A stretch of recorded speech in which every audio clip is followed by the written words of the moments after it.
cheese and biscuits, bread and jam, super. Hello, Booze House Tales here, back again with another little podcast. This time I've got Dan Fernandes and Phil Holland on to talk about pub snacks and why we love pub snacks. So yeah, if you want to introduce yourselves. Yeah, I'm Dan. I love the pub. Unfortunately, I haven't been there for I think it's probably been about a month and a half now. And I love snacks. I have my own food blog, Thinking Food 24/7. But yeah, most of the time I love street food and pub snacks, that kind of handheld food. So this is awesome for me. Yeah. Yeah, hey, I'm Phil. I went to university with Dan, so we've known each other for it must be nearly 20 years now. Don't give it away their ages. Oh yeah, rumbled. No, we've known each other for a long time. Go to the pub a lot. Went to the pub a lot at university, and we like sat together on the whole kind of going for the stronger beers and then going for the craft beers, and so we're big fans of that. And then and to be honest, I don't really cook, so a lot of my food comes from the pub. Okay, cool. Sounds perfect. And as my podcast is called Harry Paul Scratching, it's been long in the pipeline to do a podcast actually about snacks. So this is I think we've got a perfect blend here to actually talk about snacks. Also, what university did you go to? Was it Bristol? Was it that you went to? Yeah, we say Bristol. I say that to my gran all the time, but it's University of the West of England. Okay. It depends on the crowd. If you didn't want any chit chat with your gran, you just go, I went Bristol. Yeah, Bristol. Yeah. Oh, really good. Well done. Yeah. So was it based in the city then? Was it or? Yeah. Where was it, Phil? So Bristol City, but just around the corner from Bristol City football stadium, actually. Okay. Kind of a bit out, and it's kind of this Ashton Court estate, so it's a beautiful grounds, like deer on the grounds and everything like that. But it's but Bristol's such a small. I don't know if you've been, but it's such a kind of close city. Anything's about like 20-minute walk away from anywhere really, and it was great. And just great nightlife, culture, bars, clubs, and just the scenery in general. And it's a great crowd. It's I don't work for the tourism brewery or anything, but it's a great city. I definitely I relish the chance to go back there every time. Yeah, it's good. I think the thing about that though, when we went, I don't know if there was any craft beer per se anywhere. We used to go to the Student Union and have like a Foster's, or used to go to, I can't remember what's that street called, the Union Street, the University Street, where everyone used to go hanging out. I can't remember the name of it. White Ladies, maybe? Oh, there was White Ladies, yeah. Yeah, there was White Ladies. But it was we didn't really. I think then when I was at uni, I didn't know much about the pub scene really as much. I was quite go down and watch the football, go to like a walkabout or Slug and Lettuce, have a beer and burger for £5. It was like that, and chips. Well, I love chips. We'll talk about that later. But it was kind of simple. And now Steinlager and Tui's were like the exotic beers. Yeah, and they were it's Tui's. Yeah, it was just very. I don't know. Forex. Well, exactly. I mean, they kind of. I think craft beer didn't really start until like mid 2000s, though, did it? Really? No. And we left university before then. I mean, but now Bristol's got a massive craft scene, especially down like the Bedminster and Raleigh Road sort of area. They got some where the old tobacco factories are. There is a place called the Tobacco Factory, but these are big old warehouses, big red brick buildings, and they've got breweries are based in there now. And there's like the Bristol Brewing Company, and there's more Arbor, I think. But yeah, there was nothing like that. And as Dan was saying, it was literally a race to the bottom. Who could get the cheapest beer and get the drunk quickest and cheapest. So I'll tell you what they had though. They had the cider. The Coronation Tap. Coronation Tap. They only sell it in half pints. Or was it half pints? And then celebration cider. It was in Coronation. Yeah. And you had like the Coronation Street game in that Coronation Tap place, and then you used to play Coronation Street game, have half a pint. Then you were like, because they only sent half a pint, we were like, well, let's get another half and make it a pint. It was just but it was so good, the cider scene. I missed that about Bristol actually. Yeah, Bristol's a top city. Every time I visit, it's been a good laugh. And I've been down there to Ashton Gate, where the tobacco factories are. Because I think I've been to a bar near there before I went to go to watch a football match. Okay, yeah. But yeah, it's Bristol City Stadium's changed a lot now, though. I think Steve Lansdowne, the chairman, has put a lot of money into it. It's now like one of the biggest outside of the Premier League. It's a big old stadium. like it's, for like home fans, it's like a bit of like a festival park outside, isn't it? When you turn up for it, it's got like food stands and like live music and all things like that out there. It's quite. I'm assuming if you're a Bristol fan, you've got quite a good deal there. I think talk about like pub. It's talking about pub snacks, but actually like football stadium snackage. Like I love like because I don't remember anything about Ashton Gate. Me and you went for, didn't we? But like I go to Germany a lot, and like the snacks for beer there are like amazing. Always like schnitzel in a bun. Usually you get there. Yeah, I like going up north a lot. I go traveling with my team, Arsenal, and obviously the more north you go, the better the pies are. And I'm like, it goes wicked with your crappy beer. You often get crappy beer in the stadiums, but you'll kind of get better food. So I'm like a great pie or a great sausage roll or a kind of hot dog. Whereas down the Emirates, I mean, we're getting. I don't know what we're getting. Expensive product. Gourmet burger kitchen. Yeah. What's your top pie though? A Balti pie. Balti pie, definitely. Very northern. I kind of feel like because a lot of the northern teams started off football, that when I go up north, I'm like, I'm gonna get a Balti pie. It's very Lee Dixon. Lee Dixon goes on about Balti pies. I think he had a Balti or curry shop, or curry place up north or somewhere, Stoke, where he's from. Really? And I'm like, Balti pie or a chip, chips in a newspaper is the classic beer food or pre-game food. I love all that stuff, to be honest. I don't know. I used to first Balti pie I had was at Upton Park, and I've been sold ever since. It's like always a pie, always Balti pies, always chips, and I always get a Bovril as well. Yeah, can't beat a bit of Bovril. Doesn't matter if it's summer or whenever, but it's just a big mug of Bovril. Yeah, that's proper football tradition, isn't it? A Bovril at football. You'd never buy it indoors, but at the football. Yeah, I'd like a pint of gravy, please. Yeah, that's exactly what I want. Amazing. Anyway, let's move forward with the old snacks. As is a bit different because we're in lockdown and not allowed out. This is actually getting recorded, so if you're actually listening to this, it'll be put on my YouTube channel as well. You can see some of the snacks that we'll be chowing down on and talking about as well. So I've got an array of pub snacks, which I think are in my top snacks. And I'm going to grab my first one and show it to the camera, which is just the classic, is the old pork scratchings, but the old porkies. I've got two. There you go. Everyone loves a pork scratching. Where's yours from, pork scratchings? If it's not by Mr. Porky, then it doesn't count, does it? Oh, it counts. I've got 2 packs, but I've got the old traditional pork extraction as well, just to yes, okay. The more rustic version. Do you know what I mean? So that's your. Is that you? Are you saying that's your favourite? I think pork scratchings are my favourite pub snack. Yeah. I don't know. Yeah. I just like when you go to like more rural places, more rural pubs, and like you see some like home cooked kind of pork scratchings or like by the local farm shop or butchers, and I thought I'll get a nice pint and just get a bowl of pork scratchings, even though like in reality pork scratchings is probably like the shittest bit of the pig, just like the leftovers, just like fried up and just left there, and all the fat and all the hair and all that. But I love it. It just like makes you think of the pub. Yeah, I agree. I think again, when I go with Phil quite a lot of pubs, if we see a pork scratching, I love like if it's pork scratching or scampi fries when it's hanging on the wall, kind of. That's like, okay, that's it. It's brilliant. It's like eye contact when you meet a girl in a pub or something like that. It's like you have to get it. And I think like the more hairier or more like weirdly shaped it is, the kind of better. Kind of love that. Yeah. I think the one that you showed there, the traditional one, the black one, that was they are by far the best ones that you can buy like mainstream. They're so good, and I'm completely with you on the pub snack side of things. It's a bit of a Marmite snack though, I find. That when you kind of it's a bit like scampi fries, right? You buy some, and there's always like a split in the crowd. Yeah. Those that are like they are in. These are the best things, and the other guys are like, no way. I have no idea where to. But that's kind of the mystery of it. That's like the mystery. Like if it was like gourmet pork or the best bit of the pig, it wouldn't have that same flavour.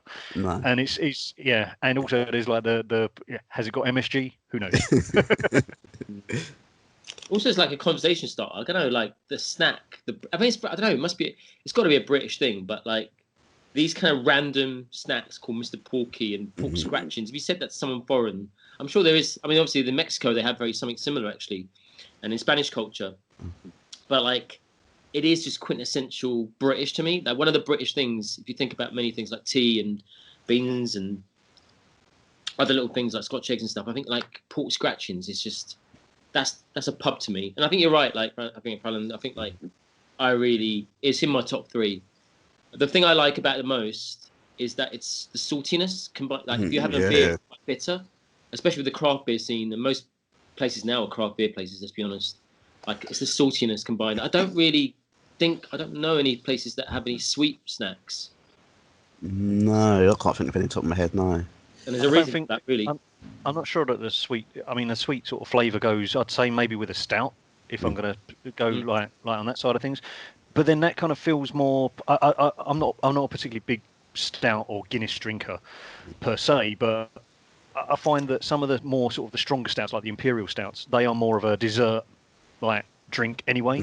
Whereas if you're drinking throughout the night, you'd have something a bit lighter, maybe like a lager or more of a sessiony beer, and you don't want anything sweet because you're going to be getting a lot of sugar. You're getting a lot of sugar through the beer anyway, so it's a good kind of like a match, like a sweet and a sour sort of like kick. This is like a sweet and a salty, and it just it works really well. And it's the same with like scampi fries. That is like a proper harsh vinegary taste.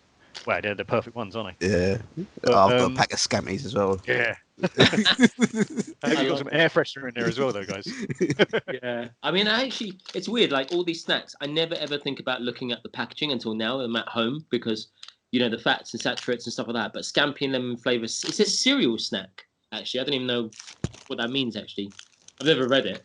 But, like, I mean, that's... Yeah, me neither, yeah. Yeah, cereal snack. I'm not sure why. It's funny how you kind of associate things with like the pub, like pub snacks. But I don't know about you guys. I used to go swimming like once a week, and my treat was like a packet of crisps at the end. And the swimming pool at the time, they never sold like normal like salt and vinegar and that crisp, but they sold scampi fries. They sold knickknacks. And all these sort of things like nice and spicy knickknacks and things like that. That like every time I see some knickknacks or scampi fries, I always not kicks me back to going swimming. Strangely enough, but but then obviously I've never been swimming and gone. I need some pork scratchings. Yeah. What kind of pork scratchings do you like? Do you like the ones with like a lot of fat, or do you like the ones that more like no fat, just like more crispy? I think These are a complete cop out, by the way, right? They sold these, and I got these, and these are a cop out. They are like wannabe pork scratchings. Oh, the crunch things, yeah, okay. Yeah, which are basically just like bacon crisps, but they're nice. But no, from my point of view, they've got to be the hairier, the fattier, a bit hard, but having also that kind of like the really soft bit of fat underneath it, and really like. And if I'm gonna be honest, it's the same as most crisps. The bit at the bottom. The bit with the most flavour, they're the best bits. That does get like, but that feels like I remember that moment when you get that piece and it's really salty and really like it gives you a bit of brain freeze. Yeah, it is kind of amazing though. I mean, it's like it's been seasoning and it's been kind of like maturing right at the bottom of the bag, and that sounds delicious. That does, yeah, fine. With the old scampi fries, you normally see scampi fries and you see bacon fries as well. Do you ever dip to the bacon fries, or do you always like go solid scampi all the way?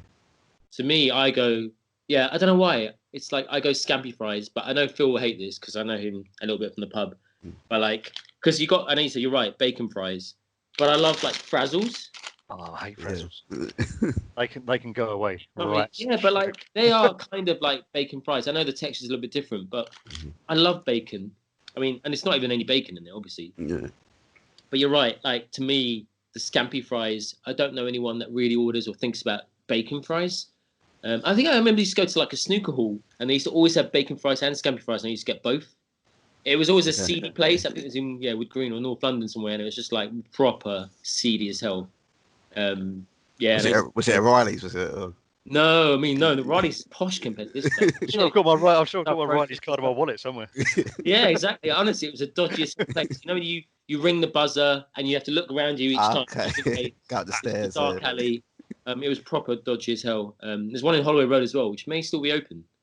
But actually, that's a good point you say about pubs, actually. But snooker halls was, to me, is like a bit more of the vibe of the pub as well. Especially growing up, I used to play snooker and stuff quite a lot. I know me and Phil played in O'Reilly's, funny enough. Or he used to play badly. But like Paul and snooker. Yeah, to me, that's like pub places. That's pub vibe. And Scampy Fries used to always be there. I used to love it. A friend of mine, not from university, but this was way back. Whenever he went to the pub, he used to make what he called a pub salad, and that was basically he used to buy like 3 packs of crisps, some peanuts and stuff like that. Open all the bags up, and then just open them all on the table, mix them all up. No kind of airs or graces, and that's your pub salad. sounds like a dream. Is there any particular flavours in the old crisps, or is he just like Lucky Dip in the salad? Lucky Dip. But to be honest, I have to go salt and vinegar all the way. It's always the balsamic salt and vinegar ones. You know the what are they? The posh ones. Kells. They're kettle chips. Terrells. Yeah, they're right. Yeah. I love this. Just that really sort of almost sweet balsamic vinegar. Love it. So good. But then, did everyone hate like the prawn cocktail? Was that the odd one out? Was that the coffee of the kind of like crisp world? I quite enjoy a prawn cocktail personally. I like them. Yeah, I thought it was underrated actually. I love a Walker's. I got to be honest. I love a simple Walker's. There's something about already salted as well. It gets a lot of slack, but I love it. I tell you, I eat six cheese and onions most evenings. I don't think they sell them anymore, but I've worked in several pubs and and Harvesters, obviously, and Weatherspoons as well. So you get a broad spectrum of society. But no, in one of the pubs we worked in, we used to sell. They don't sell them anymore, but we used to sell Brannigan's crisps, and they for me were the best crisps in like almost like a paper bag. They used to have like 2 flavors. Actually, had the 3 flavors. They had lamb, they had pork, and they had the best one, which was like beef. Roast beef and mustard. Yeah, it was amazing. Yeah, so good. This last weekend, I've been on a mission to track them down, and there's a petrol garage on New Kent Road that sells roast beef and mustard, Brannigan's. That was good. So good. You have to send us a care package. You have to, yeah. They are still quality, yeah. They're so good, and like as Dan was saying, we in the pub that I was working in, we used to have like all those sort of snacks, and you'd have like the beers. We used to sell Carlin Premier, which they don't sell anymore. I used to love Carlin Premier, and they used to have a Who Wants to Be a Millionaire machine and the Coronation Street machine, and like 3 or 4 drinks in, you would just be obsessed with like I'm on £15, and it's like, got one Ask Ken, we've got to ask the audience on the other machine. It's just like and then you'd be made for the night. Beers were so cheap, but then it's so good. And you know what, you don't really see quiz machines anymore. You don't see quiz machines in pubs. To be fair, you don't see pubs anymore because we're not going out, but like you don't see in pubs. There's a few fruit machines, but like but even like pool tables to an extent, like pool tables, like I tell you what, actually, you remind me, there's a place behind Old Street where you kind of work actually, I just realised, or near opposite the fountain, and they used to sell like, look, there's a really old pub, it has like carpet, has a dartboard, and then they used to have a little lock-in, and you used to have roast beef sandwiches coming around while you're drinking, and it's a proper old timer, like, I don't know. Oh no, which pub's that? Is that the one that's literally around the corner? It's in the estate bit. It's like, yeah, it looks like a proper council estate pub, right? Behind Nightjar, inwards a bit, or inwards with bounces and whatever. Duke of York or something, isn't it? Something like that. And it was like the last time I went in there, I had a lock-in, we had roast beef sandwiches. It felt like the wartime or something, but it was amazing. And there's another one on Brick Lane. Was it Pride of Spitalfields? Pride of Spitalfields, yeah. Oh, I love that place because it just feels like, I could eat pork scratchings. You have a carpet. It's proper old school. Everyone's standing. To me, that's a it's a full gun age me. I mean, I love the pubs like that, to be honest. That's the last pub I went to. Is a pub, by the way. Really, the last pub you went to? But yeah, before lockdown, not Prince, after Pride of Spitalfields, yeah. Do you stand that side like everyone else, or do you stand at the bar? We sat inside because it was raining. I love that place. Oh God, I'd be so sad if it, because I mean in North London, The place, what's the? Oh God, not Crowbar. There's a metal place, and it got closed down recently. I'm a bit scared about the way if pubs close, to be honest. Like especially the local to us that me and Phil go to, Great Northern. Yeah, the thing is, it's funny because there's all these sort of like articles in papers like the Sun and other places, other things that I suppose you could read. But they always say, oh, there's like 10, there's 20, there's 100 pubs that are shutting each week, and it's a concern. The thing is, though, what over the what's this lockdown has kind of come along at the wrong time because a lot of pubs were kind of making themselves stand out. They're making themselves stand out with different beers, different food, different entertainment like quiz nights. Yeah, you'd have the standard quiz nights and stuff, but you'd have like live music, stand-up comedy and stuff like that. And they'd have breweries on site. And so these pubs that were shutting down were the ones that, in a way, were probably on the last legs anyway. They weren't the pubs that you were going to go to on a night out. They weren't the pubs that you were going to go. That is a decent pub.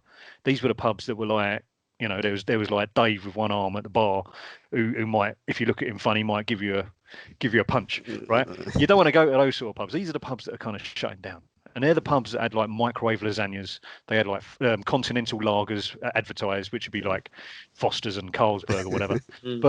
But then a lot of the pubs are making them self stand out. Now we're not talking about just craft beer or anything like that, but like we're talking about homemade burgers, pies, and things like that, and pub snacks, obviously. And those ones it's just that now that this kind of like lockdowns come along, it's just kind of knocked them for six, because I mean they're not going to be able to open if it's social distancing. They're going to be in trouble. But yeah, it's a pity. But the last pub I went to, I was a Singer. The Singer, the Singer Tavern. Yeah, I know. We wouldn't know. Yeah. Decent pub. Well, where's that? I don't know where that is actually. It's kind of in between Old Street and Moorgate, and it's opposite the Royal Artillery, some barracks, I think. Wasn't it on a corner? Okay. Yeah, it's on a corner. It used to be the head office for Singer sewing machines, and it's now like it's a tavern. It's owned by it's a chain. It's a small chain, but they sell a decent selection of beers. And myself and a friend were there, and we were literally the only two people in there. And it was like the first time the pub had shut at 8 in the evening on a Monday before everything got shut down. And I was like, oh, things are getting quite dire. Yeah, dire situation now. Yeah, exactly that what you're saying about the point about pubs that are kind of standing out. So I went to the pub conference this year. That was in February, and like this is the first year, or was going to be one of the first years, where pubs have been back in like the positive of like more pubs opening than closing. Yeah. And I was exactly saying that the pubs that are closed and the pubs that not very good ones, the ones that people don't want to go to. So you're going to have a better standard of pubs, even though it's got thousands of pubs in the UK. But yeah, now this has happened. Yeah, you're right. This is going to hit them for six. It's going to take a while to get back up, get it back to like a decent level again, I reckon. I think the thing with social distancing, it's I mean, like running a pub is you've got kind of like a level of break even, right? And that doesn't matter if you've got 10 people in the pub or 100 people. You need a certain amount of people coming in the pub. Now, if you're going to limit people to coming in the pub and limit people to buying a certain amount of drinks or a certain amount of food and then going elsewhere, you've got the running costs. The residual costs of keeping that place open is going to end up being more than it is to the money that they can physically take in. And it's a right shame, but yeah. What do you think about so? I know we were talking about the kind of salty ones, but I remember Phil. I was just thinking about when we used to go walkabout, and then we used to have the cheesy chips, and cheesy chip for me with garlic mayo. It's like one of the best things with boozing. I absolutely love it. I don't know, hardly have it anymore. I never see it in. Well, you order chips in restaurant, you don't get the cheesy chips like the walkabout. No, it's funny because I always I've always tried it in my oven, but I always end up grilling it, and it always gets I make the plate far too hot, and then it's like molten cheese on top that then solidifies, and it's just like, well, that's rubbish. Oh no, I used to love that. I used to cheese chips and walkabout, and just I don't. Yeah, as I said before, Wetherspoons used to do this beer and burger deal. I think you told me, Phil, how much it was. Pretty much like £5, and it used to have it every day. It was amazing. It wasn't even the standard of the burgers we obviously have in London, or even in a pub to an extent now, is pretty good. But there was just like, it was quite a flat burger, wasn't it? But it was pretty decent for the price. And the pint used to get, yeah, I know, it pretty much was. But I used to love it. And I used to pile on the mayo. I love like loads of mayo in my burger, which is probably a sacrilege for most people, but I love it. Mayo and mustard, probably a weird thing, but I kind of miss the savoury stuff. As I was saying, like when I go to the football games and I have like when I'm drinking, I love like pork in a bun, stuff like that. Like in Germany, with like a bit of apple, like a bit of apple sauce and that. Yeah, I mean in Germany you don't even need apple sauce and stuff, but it's like proper good stuff. And I've got something here. I was just thinking because I'm really hungry, so like I got like I love pork pie, like a classic pork pie. But the thing you got to have it with is like pickle. So you got to have it Branston pickle, and then piccalilli, baby sick. Yeah, piccalilli or something like that. I mean, I think we're probably going to gourmet pubs or something like that. I mean, like not many places have like your pork pie or your Scotch egg on the counter, but like that's a good one. That's a sign of a little fancy pub, I think. What's your feeling about Scotch eggs with runny middle? Oh, mate, they're the best. They're amazing. It wasn't a pub, but we went. I went to Bournemouth last year, walking along the beach in between Bournemouth and Poole. There's this beach restaurant, and they do Scotch eggs, but fish Scotch eggs. So like, I mean, I love like standard Scotch eggs, but this was like flaked like salmon and stuff like that in the around an egg, and it was a sensation. It was amazing. But the runny eggs were just like, I mean, I think the the fountain, the old fountain in Old Street, they do like gourmet sort of like proper good Scotch eggs with a runny middle, and they're so good. Yeah, like my mouth is salad. I'm just like, thinking about it.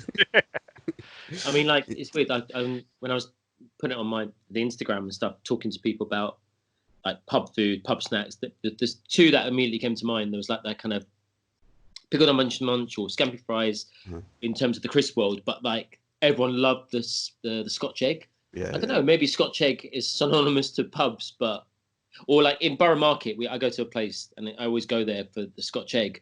But I don't know, I feel like to me, like Scotch eggs go hand in hand with beer or like pubs in general, and everyone goes a bit gaga over it. I love it. I mean, I don't even know if it care. I don't really care if it's like runny egg. I think runny egg looks better for the kind of photo and Instagram, but like actually, you're right. Like, it doesn't have to be. I mean, it's still amazing. Like, I love the black pudding one. If it has black pudding around it or something with a bit of flavour. So I'm not a fan. Like Cumberland sausages, for example, are nice, but I always like a little bit of loads of black pepper or some kind of fanciness. I'm a bit of a fancy Dan in that sense. Okay. Yeah. So like, but the egg is like egg on anything makes anything better. That's my rule. Yeah, I was a bit late to the game on Scotch eggs, to be fair. I didn't really used to like them that much when I was younger, but really, no, it's only like recently that I've been to a few pubs that have had them and like done the runny Scotch egg. Because I always go like, how do they do that? But then I spoke to a chef and told me how they did it. It's about it. So. To be honest, I up from about the age of 5 to the age of 25, I refused to eat eggs. Right, it sounds weird, but I think Edwina Curry came on saying there's this whole thing with like salmonella on TV, and I was like, nope, not going to eat them. And then I was away in China at the time and ordered an English breakfast, which was basically 3 eggs and some bacon. And I was like, well, to make my money's worth out of this, I've got to eat the eggs. And they're the first eggs I'd eaten in 20 years, and I was like, wow, what's going on here? Why has nobody told me how good they taste?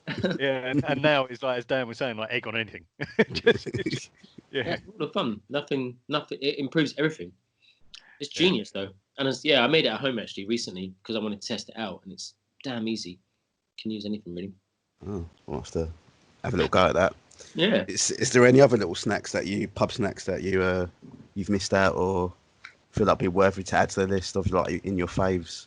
I mean, I would say like again, like, I don't know if it's Phil. You tell me, but like, I can't remember if it always been in a pub, but now now the pubs in my home, I like, and obviously part of the research for this, but like the pickled onion monster munch. Okay. Sorry, but like pickled onion for some reason, it just works like on its own with a beer or with anything. Like obviously scampi fries and I mean the kind of. I've got pickled onion Space Invaders as well. I mean, I went a bit overboard, but like I love like It's giving me an excuse to find this stuff. So I can't see it. But like Space Invaders, Space Raiders. Sorry, were amazing. I mean, they were 10p at the time or 5p at the time when we had it. Are they the How ones much are they you now? can turn into a car? 30p. Can you put the wheels on the body? Oh, that was the Transformers, weren't they? Oh, the Transformers, they're the ones. Yeah, sorry, I'm getting confused, but yeah, they had like Tangy Toms as well. Yeah, they're in that they're in that price bracket. Yeah. That's probably in the same vein of chipsticks. Chipsticks, yeah, fair enough. Good call. That's a good one. Again, they're all salty crisps, and they're just like, oh god, they're so addictive. I think crisps. I love crisps. I'm not into chocolate weird enough, but I love crisps. There's something about crisps that are amazing, underrated. Yeah, I love a crisp. Yeah, I'm mad for crisps. Something amazing makes when you have a crinkle cut crisp, something just changes. It just like it holds more flavour. Like crinkle cut McQuiz. Yeah, like, the chili one. Oh, which one? Chili The Thai chili. Yeah. Oh no. Oh, I wish I'd found that now. But that was yeah, it's amazing. I suppose it's like crinkle cut actual fries. Because when you go to a certain place, there's a reputable burger place in London, and they have crinkle cut fries with cheese on top, and it's like really amazing. And no one else does it. And I'm like, why haven't you done it? I see some. There was something on Facebook which was like there's a list of like 20 different chips, like types, like ranging from chips with cheese, chips and gravy, proper chips, fries, Belgian fries, like potato wedges, and it was like you're only allowed to take 3. And it was like, wow, this is a decision. What would you take? This is tough. I don't know. I do love potato wedges. Yeah. And I do. I like curly fries. Oh wow. Yeah. Wow. Fancy them. Just basically chips in general, but like it is just wow. It's a tough one. Like potato wedges with like some cream cheese and chive. Oh yeah. Fries in general, carbs, man. Yeah. Well, it's good for the beers. The more carbs you get, it soaks up, doesn't it? There's cheesy wedges in there as well. Like, was that an option on the survey? That's when things get decadent, because it's no longer like $1.50 for a plate of chips. It ends up being like £4 for like some basically a jacket potato with. What about nachos? Nachos are cheese because of the texture. Yeah, but they're not chips. It wasn't about cheese. There's a crossover between chips and crisps. Crisps, yeah. It's food fusion there. Food fusion, exactly. Pan Asian, yeah. That's it. Well, yeah. There we go. What about the old nuts as well? If you I bought some cashew nuts, which you don't really get in pubs, but just like standard cashews. But tell you what. Oh, it's got to be peanuts, just standard. Dry roasted. It's got to be dry roasted, some right? Cashews as well, some spicy ones.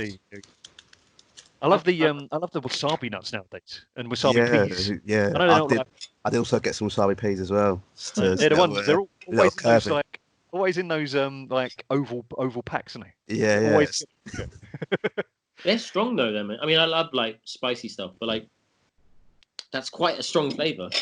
Oh, it's so good though. They're addictive. They like you like the fact that you're almost in tears and your nose is running. But then you like pop another one. What's that? You just pop another one, didn't you? Like because you maybe you got pain again. Find the hardest one. That was rubbish. It's not worth it. I'll find the hardest one after that. But then, like Phil, you like chili beer, for example. Remember, there was a chili beer we had, and it was. Yeah, well, it does. I've had. There's 2 types of chili beer where they're kind of. It's in a way it's like pumpkin beer, right? Pumpkin beer always comes out around Halloween, and I don't think it works really. It kind of waters down the flavour. But with chili beer, you've got the things like chili stouts. They work really well, like chocolate stouts and things like that. But you put a bit of chili in there, it just adds that extra bit of kick because it's always a warm. It's like as I said, it's like a dessert, right? So you've got this big warm imperial stout that's always warm anyway, and then you add a bit of chili to it, and it is just like this warm, like furnace of a drink, and it's so good. But then on the other end of the scale, they did it a couple of years ago. I don't think they do it anymore. They do chili like IPAs, and now IPAs have got that kind of. If you had a curry with an IPA, like something like this, or like a double IPA, it's something about it where that kind of bitterness. The IBU being like so bitter that really, really enhances the spice. And then the moment you add some spice into that beer, and they did like I think they did like a spicy version of Jackhammer, it ends up being like almost unbearable. Like it's not so spicy, it's ridiculous, but it is just like that kind of bitterness and spiciness, and it just doesn't really. I don't think that works. Whereas the other end of the scale, though, I think is a great combination. You know, when you've got like that bit of chili and chocolate in the stout, that is a great combination. So. I think like it depends. Also, like the type of beer you have gets you in the mood for the food. Like I don't know, but you like I love it. Like I mean, I'm a bit standard really now, I suppose. But like IPAs and double IPAs and stuff. I love triple IPAs, for example. And my girlfriend knows it because it's like too bitter. But I love like that just gets me in the mood for food. And you're right, like stouts are so heavy and they've got flavour in itself. And then the chili ones, that craft beer, it's got flavour in itself. I don't ever often order food with it or order a snack even. So it kind of detracts away from the flavour, doesn't it?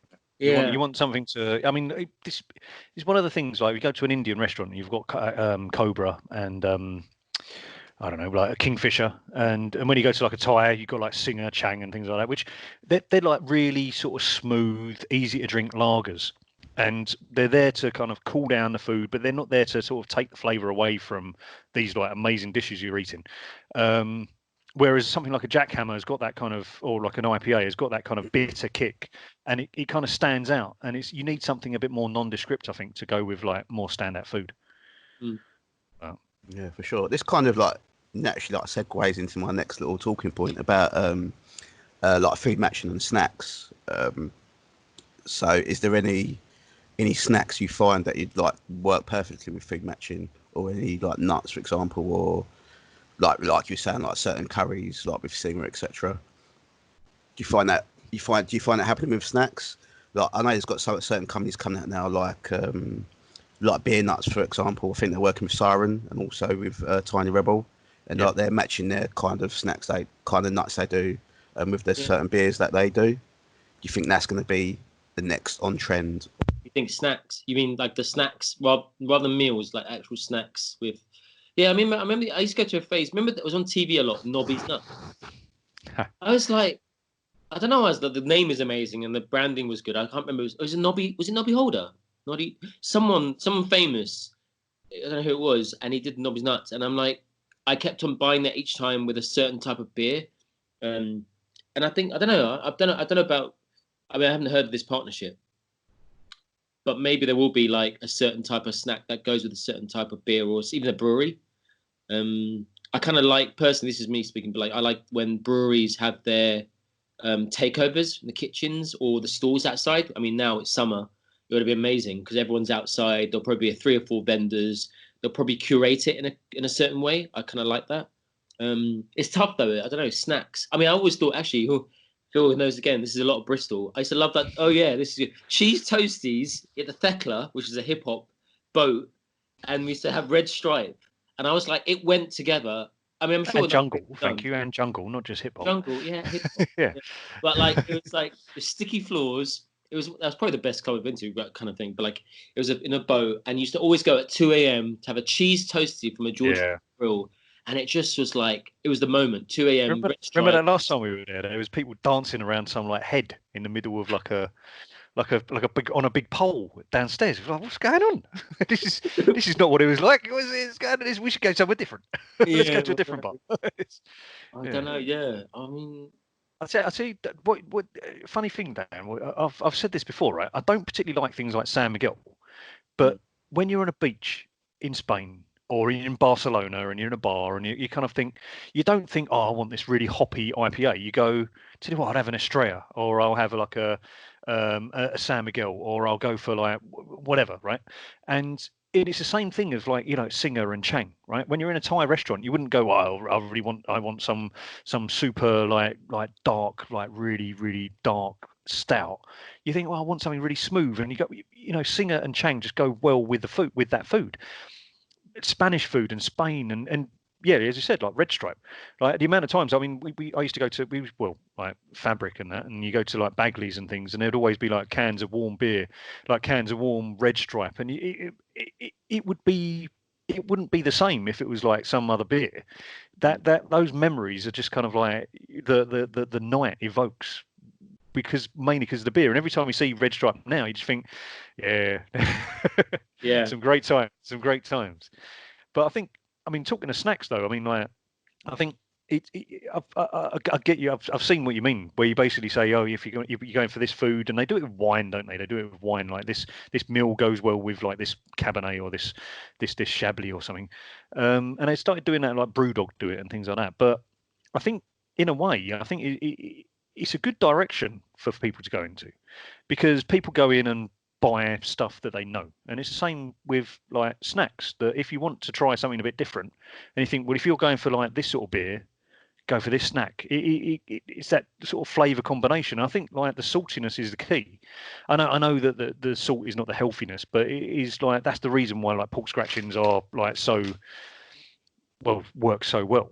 It's just like those sort of things, and people kind of like veer away from it, but they just need that kind of gentle nudge. And I think that if they had that sort of pairing up there on the board, that'd be It's not a bad shout actually, because like in a way, remember we went to Brewdog in Tower Hill and we had like the Wing Wednesday or something, and we had like 30 wings, and it was like that. Now I'm like, Dan's got a record.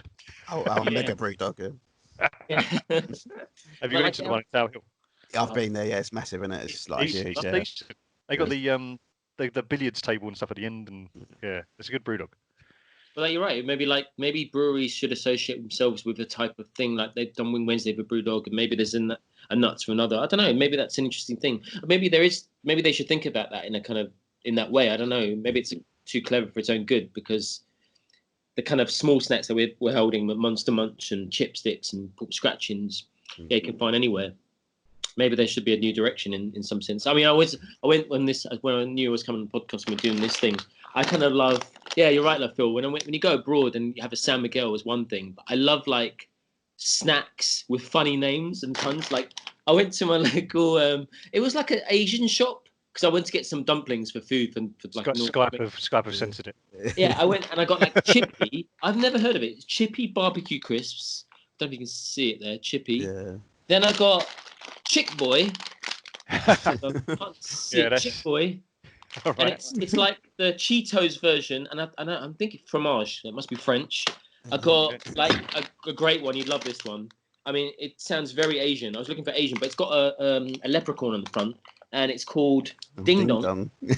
Ding Dong. And I'm like, that sounds great. Yeah, you know what? Another thing. Sounds like dog food.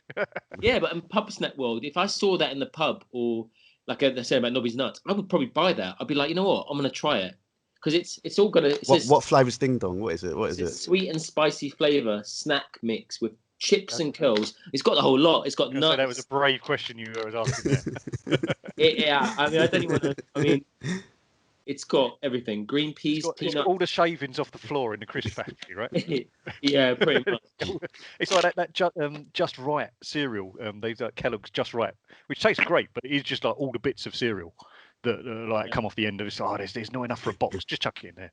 And this is, yeah. Talking to crisps, right? Because in Ireland they have Taytos, don't they? Yeah. And everybody just goes mad for Taytos. They're nowhere near, in my opinion, it's controversial, but nowhere near as good as Walker's. Oh. Yeah. Oh, it's going to be. Do you remember I've never had Taytos, though, to be fair, so I can't judge. Have you had Walker's? Yeah. They're a lot better than Taytos. Yeah. Is it just potatoes? What is it kind of like? Is it just that's the company? It's a company. And have they not got Tato World as well, or something like that? Have they got like a little, like a theme park? I think that's Peppa Pig. Potato World. But we used to have didn't we even in the British pubs? I remember my dad taking me to the social clubs as a kid, and he used to go to social club. Yeah, they're fruit machines, pool table. We used to play with whoever you want, like older, new, and then. But the one thing I remember, the packet of crisps was Golden Wonder. Oh yeah. Golden Wonder. That was probably my favourite cheese and onion crisp. I don't even know if it's still going, to be honest. Yeah, there is a Tato Park, Tato theme park and zoo. What rides do they have at Tato Park? What are they doing? I've got a big old roller coaster at Tato Park. It's massive. Is that actually a world? Oh, yeah. Gotta go. Go send me the so. link because I have to have a look next time I go over. Yeah, I'll send you a link. Yeah. You've seen the Dan was saying about Golden Wonder, but it's like all these defunct sort of like brands. I always find great like the like from the 80s and stuff like Smiths. You remember not Smiths? You remember the ones which give you like salt and shake, So little blue yeah. packs of just like. And we'd always be talking, oh, why don't they do a vinegar one? Like you get some vinegar and pour it in, and this and that. But they don't do that anymore. It's but then now you look at it and you go to like Korean barbecue or there we go, cheers. Yeah, great. We'll go there after lockdown. We're gonna go there. Go Thai world. No, but we've what was I saying? Yeah, we've with things like Korean barbecue and I don't know, like teppanyaki or okonomiyaki and stuff, where it's kind of like part of the experience is making the food yourself, right? Which is great. I mean, which is fantastic. And a lot of people like, oh, this is great. Yeah, this is wonderful. They need to bring that back into crisps. Just give you a packet of literally no flavor crisps, and then all the flavors you want, and you can make it's part of a social experience. But you remember that salt and shake? Everyone was like, what's in that packet, whatever. And then they did a campaign, didn't they? They did an advertising campaign where you used to get a golden ticket in there, remember? And you used to win. Oh yeah, I remember that. Yeah. And you used to reveal it out, and you won something. It was like if you didn't get the salt and shake, it was amazing. Oh, you got the 4 Pure. 4 Pure. Yeah. That's it. Yeah, juice box. See, they're 4 Pure. I think is it the one in Bermondsey? Yeah.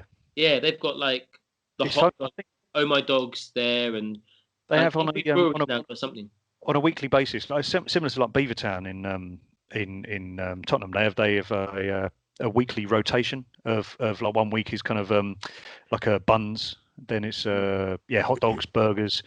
I think when I went, it was it was good, but I don't know. Have you guys done the Bermondsey Beer Mile?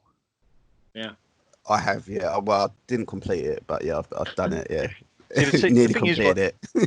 See, along there they've got like they got a couple of things like Bone Daddies and stuff, but they also they've started now. The last time we went, it was last year sometime, but they had in between where 4 Pure is at one end and where you've got Borough Market at the end. In the middle, there's now like a little like food market, like they sell gourmet cheeses and like all different snacks and stuff. And that's really kicking in, mainly because of the beer, but it's just like really give a good sort of like kick in that sort of area.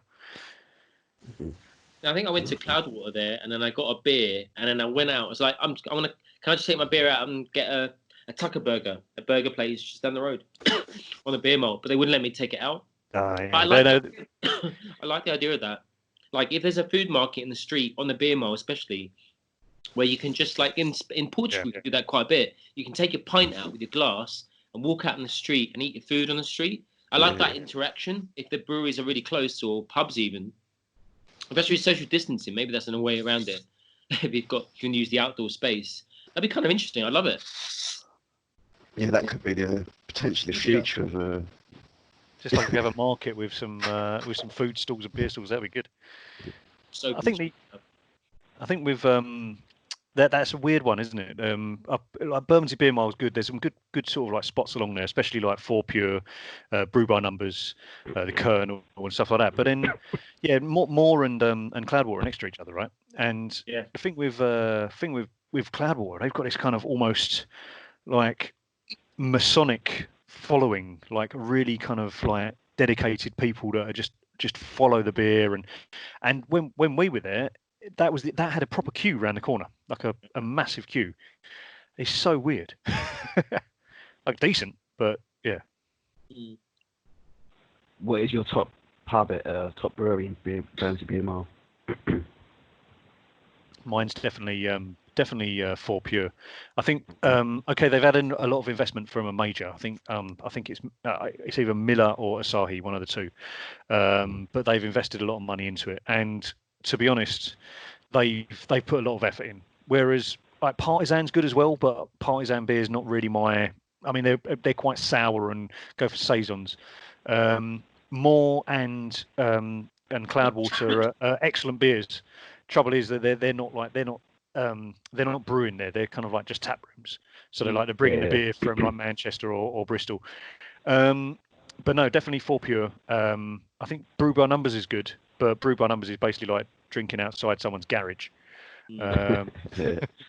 yeah, it's no, it's good. The things with brew, and the Colonel used to have a tap room, but I think they were so busy, they had to close it down, and it's now just a bottle shop. Yeah. But yeah, it's good. It's good. It's good, worth doing. And if you take your time, do like halves, and pace yourself. It's good because at the end of it, you can get to Borough Market if it's still open, have some food, or you can go to the Rake. The Rake's Yeah. good. Yeah.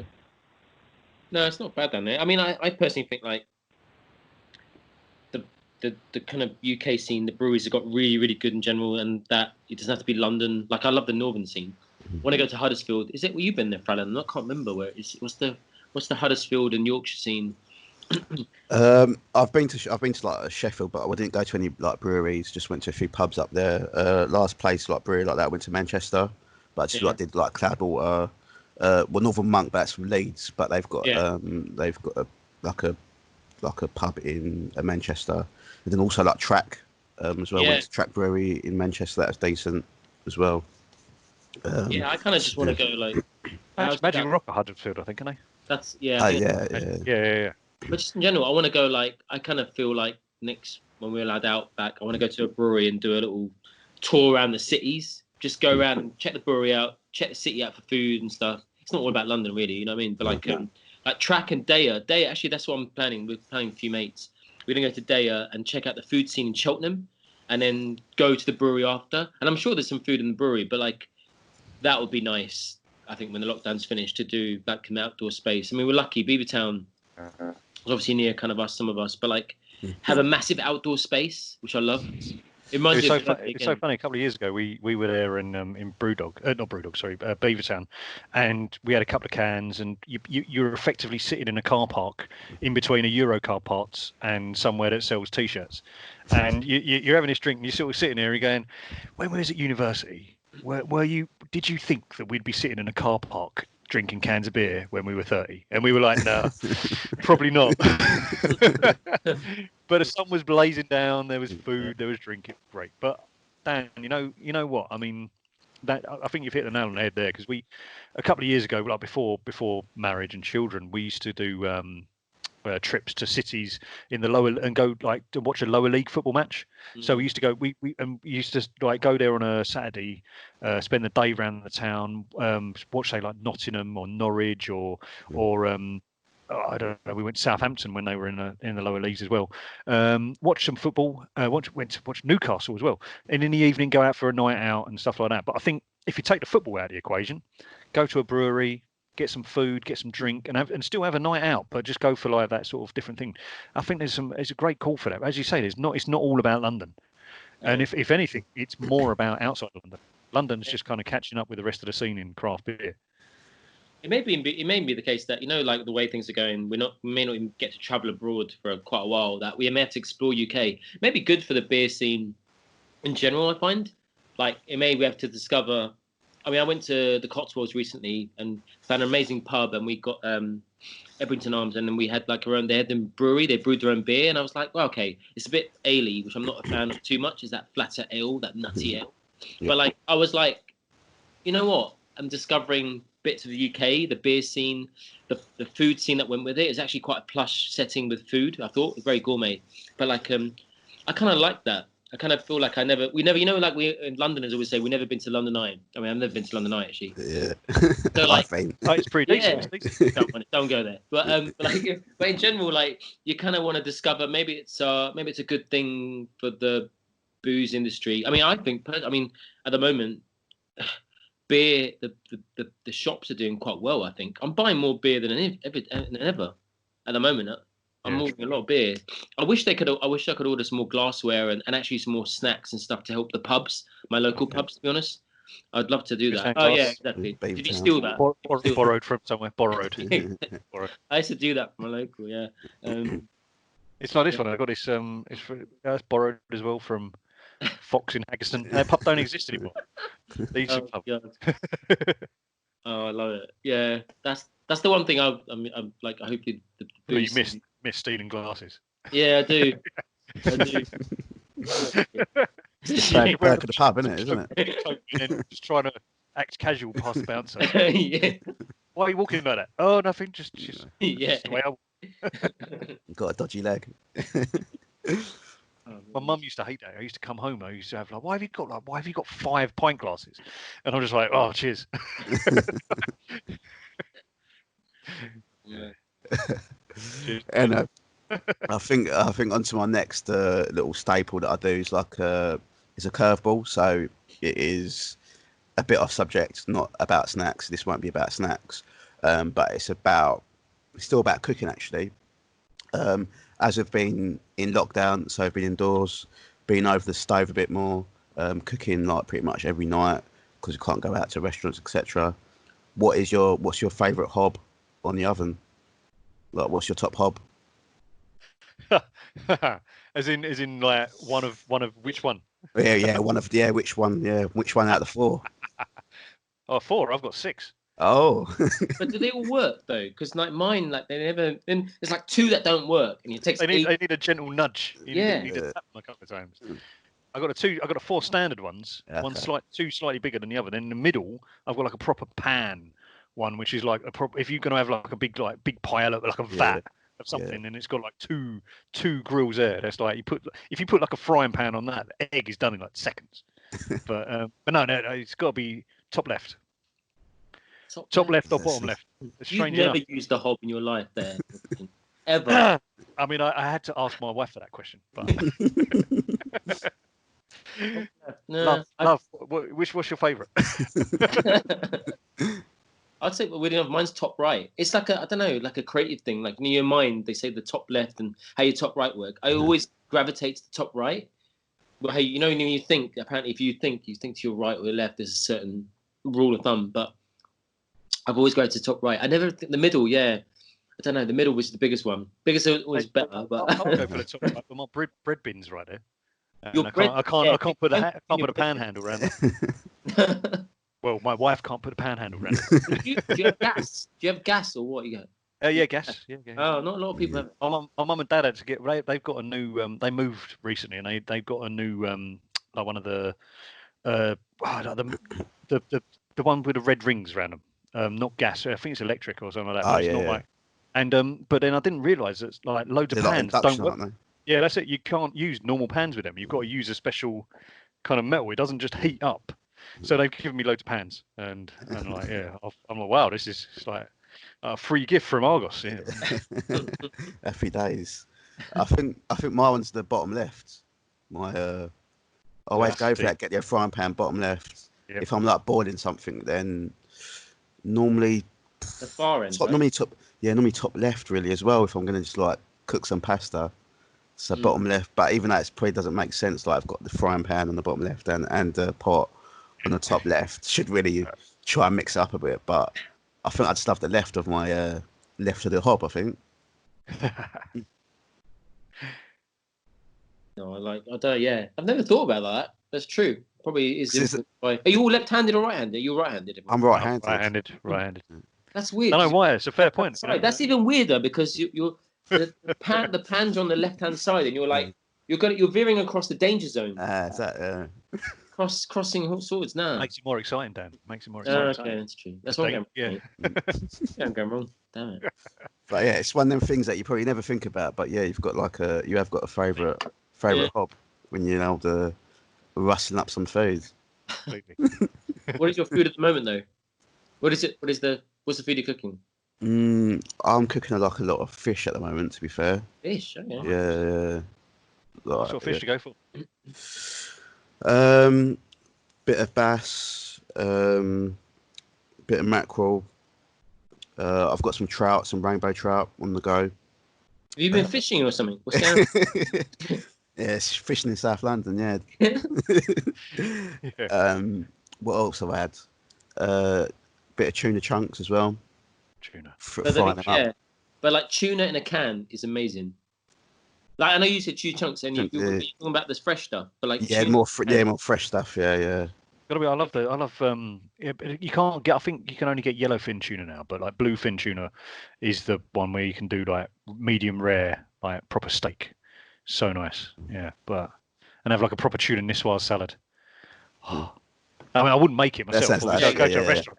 Yeah, Yeah, like I would imagine they taste nice, but No, I love them.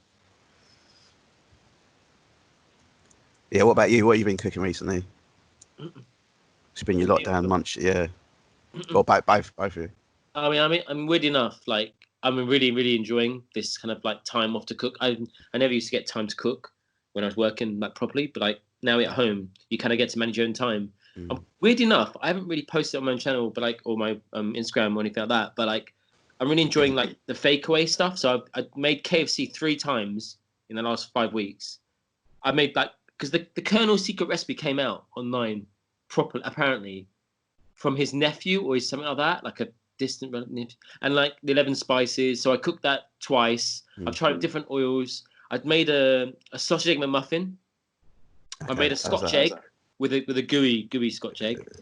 I'm kind of loving it. You know, a lot of my mates have said they've lost weight. I'm like putting on weight, man. Like literally, like I'm going for it. all because of this. Yeah, it probably is. I mean, that's another thing. I mean, with the lockdown and stuff, as well as food, like I'm ordering more beer. I'm loving it. I'm like, I'm ordering. I've got Pressure Drop here. You can't really see it. Yeah. Pressure Drop. My local decent offie has always stocked up with Pressure Drop. Where are they from? I've never really looked. It's South London as well, isn't it? Yeah. No. It's in. Isn't it in Tottenham? Is it? Yeah, it's in Lockwood Park. Yeah, Tottenham. Yeah, right by Tottenham. Oh, yeah, around the corner. Yeah. I bought 6 of them the other day. Yeah, not those ones, but it is. Pressure Drop, good. I didn't know that. Didn't know from Tottenham. It's good if you've got an off license near you that has like fancy or craft beer, because actually, when you think about it, like the ones in the shops, which I love, I want to support the independent places. I've got to be honest. Supermarkets. I mean, the supermarkets are doing cheap for certain beer brands like Northern Monk and stuff and BrewDog, but like, yeah, you're paying £6 for a beer that is a bit more fancy and double IPAs and IPAs, but I kind of do want to support them. Yeah. That's the ideal scenario. But like, I'm kind of enjoying it. Because I'm a beer drinker at home.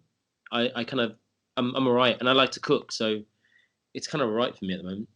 I think we were saying the other day, right, where people that don't drink at home are kind of sitting there going, well, I'm not drinking at all, and like where me and Dan are going, well, it's now like our dream, right? But you got to be careful with this sort of stuff, though. You can't.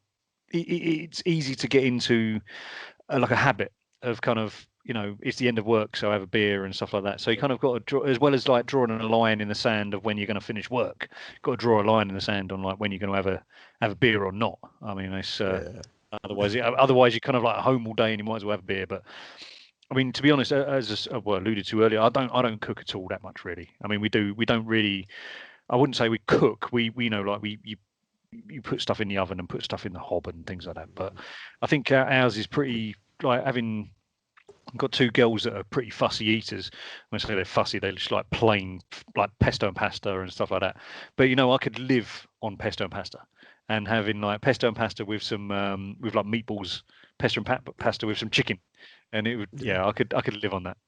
But what I've been like for my birthday a couple of years ago, I went to like a steak restaurant and had a steak, and it wasn't like a super expensive steak, but it was like 20 quid for the steak, and it was nice. But then now a lot of supermarkets have really kicked themselves up the backside and have started selling decent steaks, and you can get like for 3-4 quid for like a rump, or like 5 or 6 quid for a sirloin or something like that. You get some decent cuts of meat in supermarkets now, and I'm not saying they're like the best. I mean, we're lucky we've got a decent butcher as well up the road, but you've got like. It's just something beautiful about having a steak on that top left hob, and it's but no, just and like just chucking a bit of like that, that easy garlic, there's like little jars of garlic. The circular one they give out. No, there's little jars. You get little jars with like garlic, which is already chopped up and it's kind of like pickled already. Oh, wow, you're really lazy. Okay. Yeah, that's super lazy. There's different levels of laziness. There's like buying garlic cloves, or they like people. And it's on meat. Yeah, but no, it's I tell you what, it's so good. And then just having like a jacket potato, and so nice. Oh, sounds good. Might have to give that a little try. Might have to seek out them little pre-chopped up garlic as well. Probably like pay a premium for it. Yeah. Anyway, I think my last little agenda point in the old snack world is the future of pub snacks. And I was just thinking, I wasn't thinking this before this, but when you mentioned Phil, when you went to Bournemouth and you had that fish Scotch egg, I was thinking like we probably like missed this with because of our age of the pub generation, but pubs back in the day used to have like a lot of like fish little stalls outside or next to them. And used to sell like cockles, etc. And used to people like dive in that and like have a pint. Then before they go home, they used to get some like seafood, or some people used to have the seafood with their pint. You don't really see as much as that anymore. It's kind of like old hat. Like I think there's one pub in Charlton that I know it's got it. It's right by the River Thames, and they've got like a little stall outside. And I think that's the only pub I know in London that's still got one of them. What do you think will be the future of like pubs next? Do you see stuff like that coming back, or do you see it going like a completely different direction of who knows, of like more hot snacks rather than your savoury like nuts, crisps, etc.? I think it's probably very similar to the fish stalls, like the cockles, the whelks, and all this and the other, which it's not my cup of tea. I've been to like Southend a couple of times and I've had them and tried them, and you get like a mouthful of grit, and it's not really my cup of tea. It's an acquired taste. I mean, if you like it, you like it. It's fine. But I know what you mean. There's a couple of pubs around where I live actually at the moment that have got these. But what I'm seeing quite a lot, and this has happened, is kind of collaborations. So where if you've got a pub that wants to serve food, and you're a chef, but you can't afford to start a restaurant up, you basically run the kitchen, right? And so I think Burger Brothers did it, and Burger Brothers have got one in Cambridge, and then there's one in like South Coast and stuff like that, where basically Burger Brothers run the kitchen, and then the pub runs the pub. So then you've got like they've got this kind of selling point of like, instead of it being a restaurant that is a standalone like burger restaurant, they have a kitchen that they run, and I think there's going to be a lot more of that. And I think you see a lot of these with like Thai restaurants, right? So you get a pub, and then you get like a Thai thing. We, like in Cockfosters, is like the Cock and Dragon, which is everybody laughs about. But you've always got these sort of like these old school pubs mixed with a Thai restaurant and stuff. I think there's going to be a lot more of that. There's going to be a lot more kind of maybe Indian food, maybe like Mexican food, maybe like more burgers and things. I think there's going to be quite a lot of craze of that. I think what you're going to get is you're going to get a lot of phasing out of, and especially because of this COVID thing, is the bowls of nuts and stuff. I know you don't really get that much anyway in modern bars because of like hygiene and stuff improving over the years, but you're definitely not going to get that in the next couple of years. You're going to, we talked, Dan was saying about social clubs earlier, right? But you go to social and working men's clubs, which give you like, at half time in a match, they come around with sandwiches and stuff like that, and that's going to finish. I think a lot of that's going to finish because there's no you can't, as much as you trust the next person next to you, but like, do they wash their hands? Do they wash their hands as thoroughly as they should do? And by the time it comes to you, are we talking there's going to be 30 other people have been fingering those nuts? Yeah, I think I almost think that maybe snacks and stuff are going to be worse off in pubs. I think the kind of tie-ups with food, like one of my favorite pubs in North London, you may know it or not, the 14 Fallback. I've always gone there for over a decade because it has some of the best Thai food, or it's certainly some of the cheapest value food, and like it's just amazing. Best beer garden in London as well, by the way. Yeah, one of the best beer gardens. Yeah, Treehouse, isn't it? Yeah, exactly. I don't know how it's got Treehouse there and it's got residential, but the main thing that's always been known for, as well as a student and a Treehouse, is that actually the Thai food's been there, the family's there, and I'm a bit worried about the situation that will happen after. But like in general, like we never thought, when I'm always there, I never thought to get a snack. Well, I don't even know if they do snacks there, like crisps and stuff. I've always gone for £6 or £7. I'll get a pad Thai, and I'd rather have that decent meal, my pub meal. You know what I mean? So that's like with my beer and stuff. So I kind of agree. Like the way things are going, because of the London food scene, or certainly UK in general, has gone into more residencies with breweries or pubs. Again, they're all craft beer pubs. They're not like the old school pubs anymore. They've gone now. I think like it's gone to more like, I don't know, snacks than this main meals, that in between stage of street food markets, and people, they're going into these pubs, and it makes sense because their kitchens, like I think birthdays in Dalston were, I can't remember if it was Cockfighter or something like that. They were like there before, and they started off there, and maybe they go bigger, but they're like, handy like burger snacks and stuff. I think snacks is going to be reinterpreted in the pub, really. I think. I think we talking of like street food and stuff. I think what would we maybe I'm wrong, but I think an ideal kind of like hybrid is like dim sum, right? Dim sum's kind of got that almost street food vibe. You can eat a lot of dim sum and it'd be a main meal, but then it's also so snacky, right? You could order like a big plate of jazza, and that would be an amazing like snack for like the pubs. And I think that'd work as well because you've got that kind of salty, like soy sort of flavour. I think that'd go really well. Oh, cool. Bit of upselling. I did see. I went in another thing is pub show. I went to in like start of the year. They had this brand called Brew City, and they do like kind of like deep fried kind of pub snacks. So they do like halloumi fries, cheesy bits, onion straws.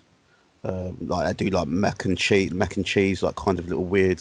It's all like deep fried stuff. Yeah. That like arancini balls, like yeah. But they do, they actually got their own arancini shots. They've called as well, and then like pickle bar fries as well. But it was all like kind of deep fried stuff. Is it all cold though? Is it all cold? No, it was like all hot. But it was like deep fried. So some halloumi fries though. There was and they was doing that with like beer tasting. So they had like a certain range of beers, and it like had this deep fried thing with the beer. So I think they're trying to push that, but I think because it's all like deep fried, it's kind of does well in student towns, in student cities. But like, would you give that stuff a go at all, or? God, to me, that sounds amazing. I know. I think there's a line when it comes to deep fried stuff, right? You can deep fry some interesting things, and the batter is kind of a key on that one. And when you've got something that's more like tempura, right, would be like, it's really light, but the cheese. Well, I think one of the takeaways from this is cheese goes with anything, right? but you could have like some halloumi fries or polenta fries, or that sort of stuff would be just, that'd be beautiful. It's great. But then in a way that kind of harks to like the barbecue, right? You have a barbecue, which then kind of brings your emotions towards like having a beer and just sort of being outside and being happy. Right, and I think that the things like halloumi fries are like that. You've got a grilled or fried halloumi. They're great. Deep fried stuff is good. I still think like going back to like that place in uni with the Fecco, where the cheese, the toasty. Just to sit, I don't even want to. I love. There's a good few fancy toasty places in London actually, like Melt Smith's, proper decadent cheesy places. But like, I just want a George Foreman style grill. And then you can put anything in there, like Nutella or a carb, or obviously cheese and ham and stuff like that if you want. It's like the best form, honestly. And basically, I mean, really beer, the best thing to go with it after 1 or 2 pints or cans, whatever, it's like munchies, really. It's just want something to satisfy that little bit, whether it's salty or whether it's deep fried. But I love the idea of the toasty, because I love handheld food, and that's quite simple and a bit more substance, because a snack you can have a bit of it, but you need the whole pack. Whereas I want, like, toasty is great, like that, especially triangles. I have a thing. I need a toasty to be a triangle. It can't be a square, or it can't be a rectangle. That's just wrong. How would you cut that though? Because you've got like, what do you mean? Is it like you've got like most toasty makers got that already pre-scored in, haven't they? Yeah. So are you talking like you would? who would actually serve something up that isn't already cut like that? I know, but actually, like the ones they make, because if you turn a toaster the other way, you can make it into a toasty. You know that, right? So people do that sometimes. You turn a toaster the other way, and it'll make it into a little grill. Killing yourself. Yeah, exactly. You may die, but it's fine. You make it great. But like in general, like, I don't know why, it just things taste better when it's there like may be molten cheese and bread flying across the kitchen at Dan. He died for you. He died for the toasty, so. But it's fine. God. Yeah, I don't know. What about like a reason mini these kind of warning stickers. Dan's the reason these warning stickers exist. do not put this toaster on the side and pretend it's a toasty maker.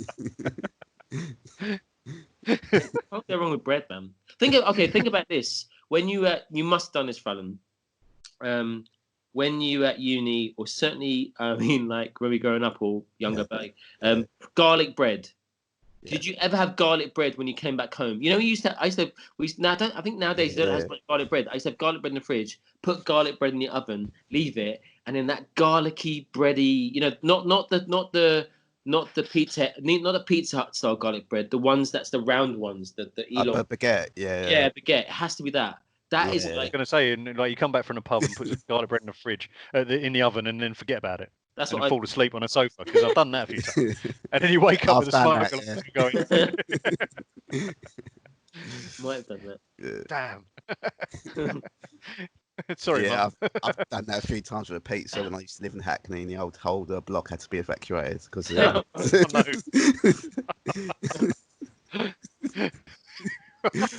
Get prodded. What's up? Oh no! Oh no! Oh, my pizza! Oh, get out of this. Yeah. Would you stand for like mini toasties? You know how everything needs to be like miniature size now. But would you go mad for that, or would you be like, I'm getting ripped off here?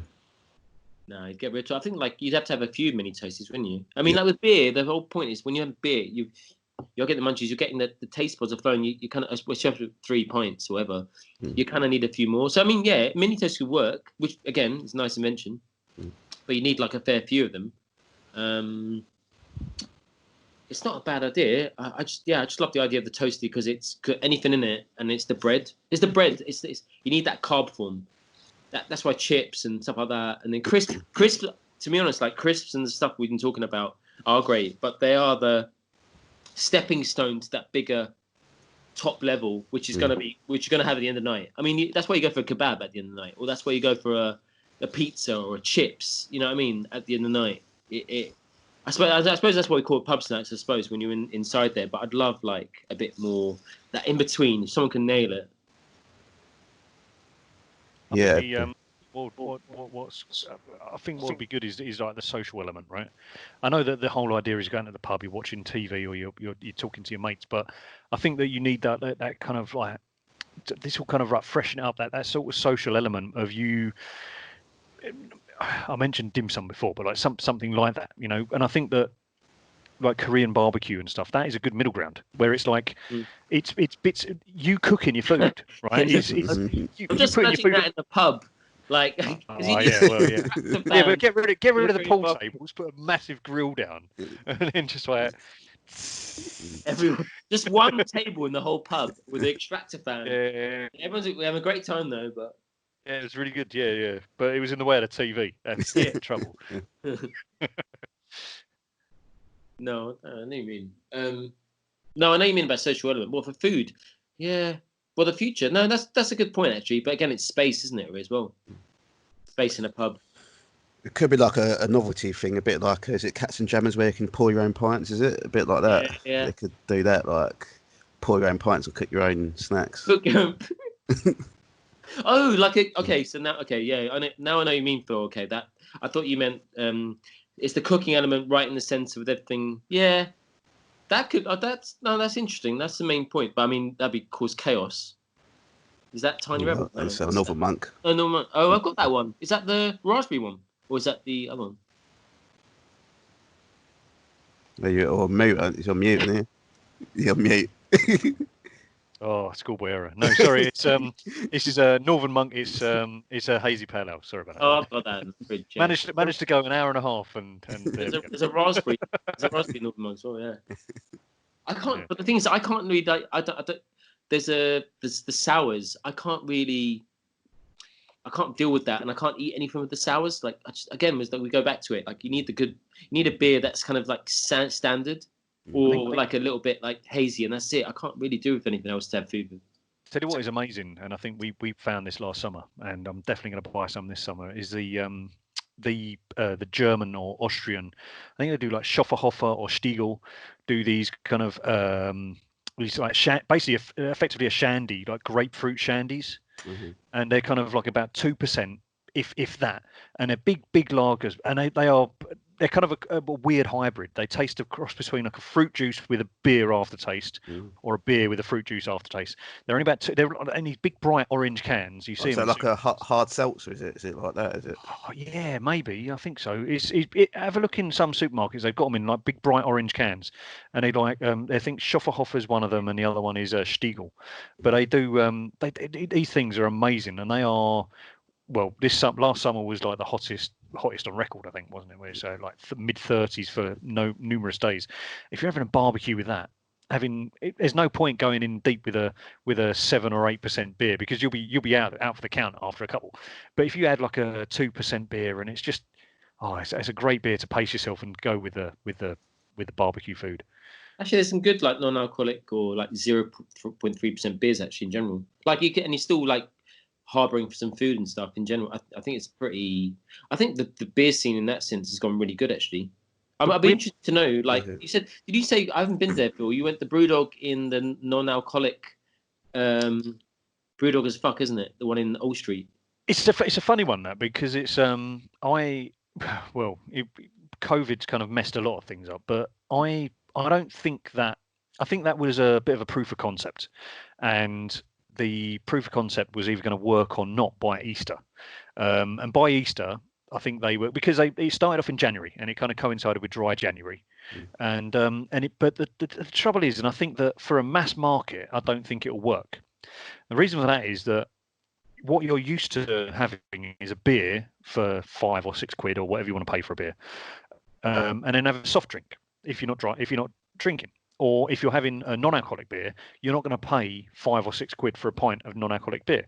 Now, Brewdog are trying to make more of a premium product, and I think that they're kind of succeeding to some extent, because to be fair, the brewing process is exactly the same, and it's, if not harder, with the non-alcoholic beer, right?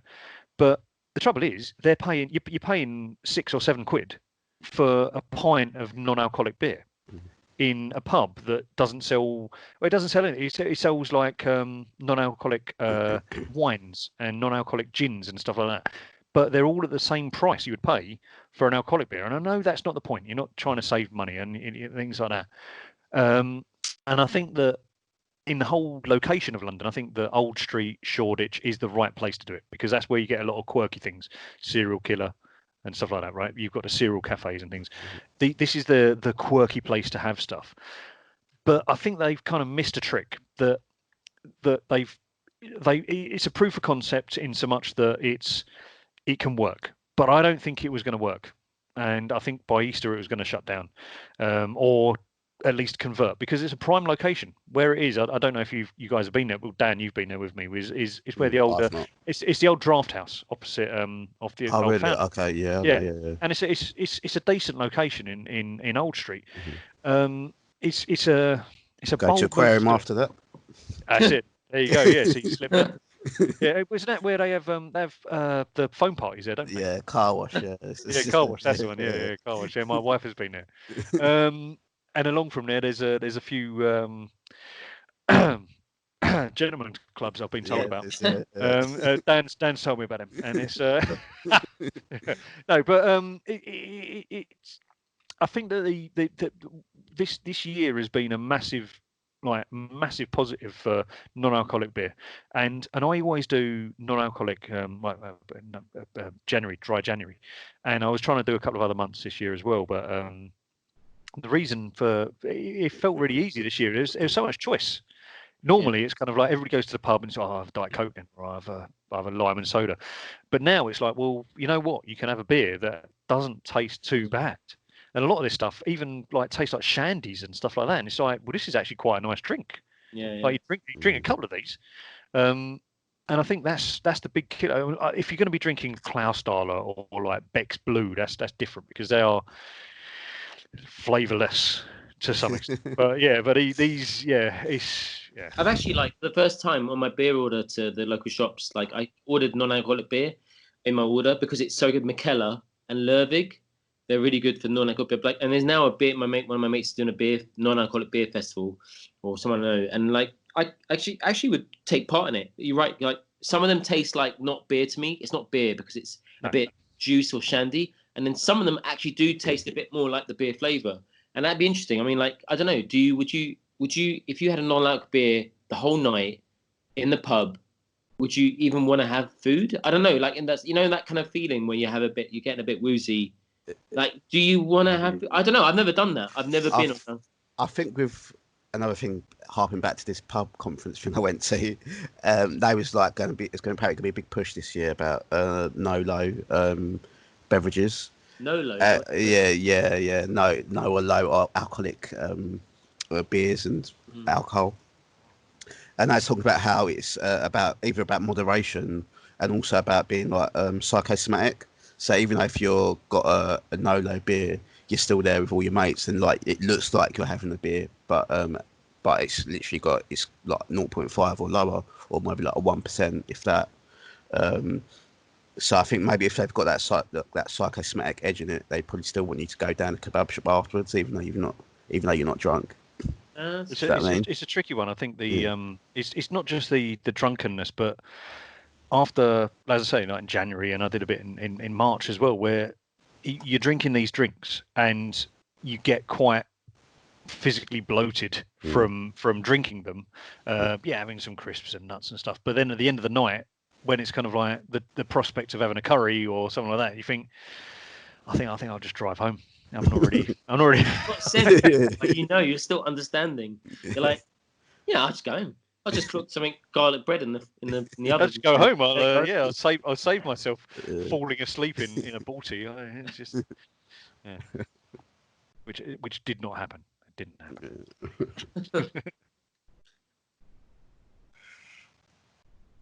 Yeah.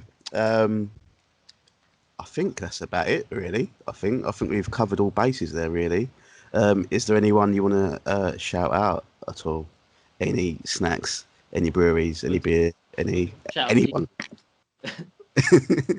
It's all the independent breweries, really. All the independent breweries are the main ones, because I think that everybody in this time is going to be struggling, but craft beer are the ones that are the independent guys who are having a tough time of it. So, but I mean, at the end of the day, it's things like this are not necessarily all about beer and snacks and stuff. It's about the NHS. Yeah. But and pork scratchings. Yeah, definitely pork scratchings. Yeah. Yes.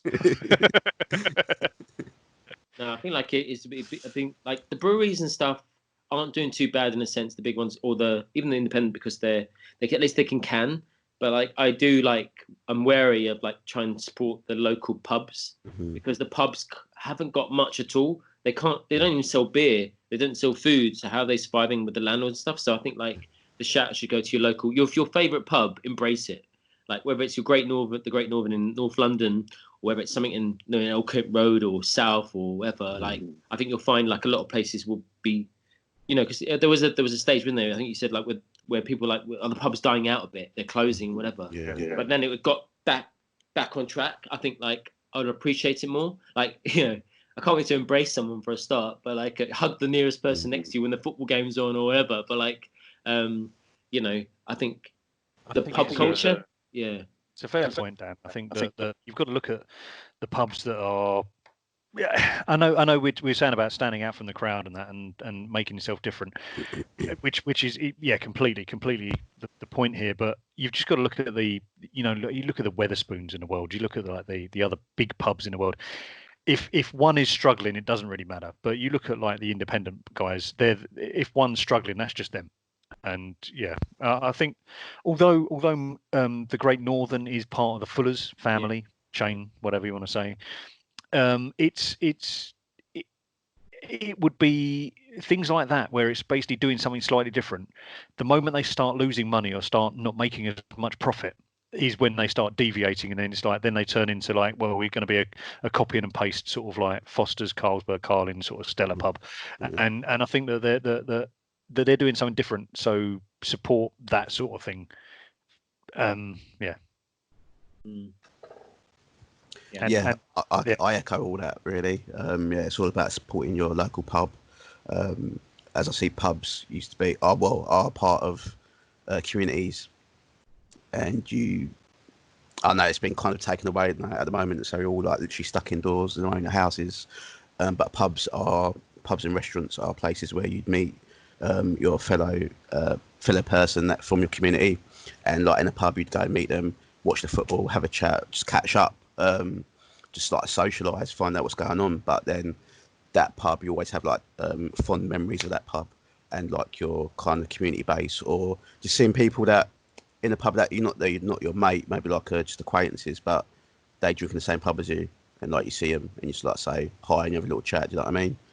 It's like things like that, and that's what you need, like local pubs to facilitate. Really, I think that's the kind of stuff that we are missing out at the moment because we're all indoors pretty much. I mean, it's fair enough. You can go and get a takeaway coffee from somewhere. You can get a takeaway pizza, and you can go to like a hardware shop and buy stuff from there. The booze part of it is a tough one. You can't get a takeaway. Well, you can get a takeaway pint of beer, but then you might as well get the same beer from a supermarket if you're taking it away, right? You're not going to. They're doing like growlers, aren't they? Growler, like some places doing growlers where you can fill up. Yeah. You can't collect the little pubs anyway, and you have to get delivery, but then delivery charges, and it's like I'd love to have like a weird enough. There's a funny meme going around in the food world of this £20 like a pack of like I think it's like Sainsbury's sausage rolls or some kind of sausage rolls with some other things, and it's like 20 quid. But I'd love like a pack of like a couple of cans or a growler with like pork scratchings and stuff like that. I would actually get that because it's like it reminds me of the pub. It's not just about the beer. You know what I mean? A little bit of humour, because like I'm sure they do sell that. They must have got it from suppliers. That'd be amazing. I think like the pub is like fundamentally the community, or you're local in it. You know what I mean? As fun as it sounds, I'm actually, I've kind of gone away from missing like the pub itself. I am missing kind of like meeting up with mates, and going for when the weather's so like beautiful, when the weather's improving at the moment, it'd be so nice just to go to a beer garden, sit on a bench, and kind of like you look at your watch and you go, "Geez, it's 5 o'clock in the evening, been here all day," and that's but like sort of times 7 o'clock in the evening. Being drunk at 7 o'clock in the evening when people are coming home from work. I mean, there's something beautiful about that. But it's I'm just missing.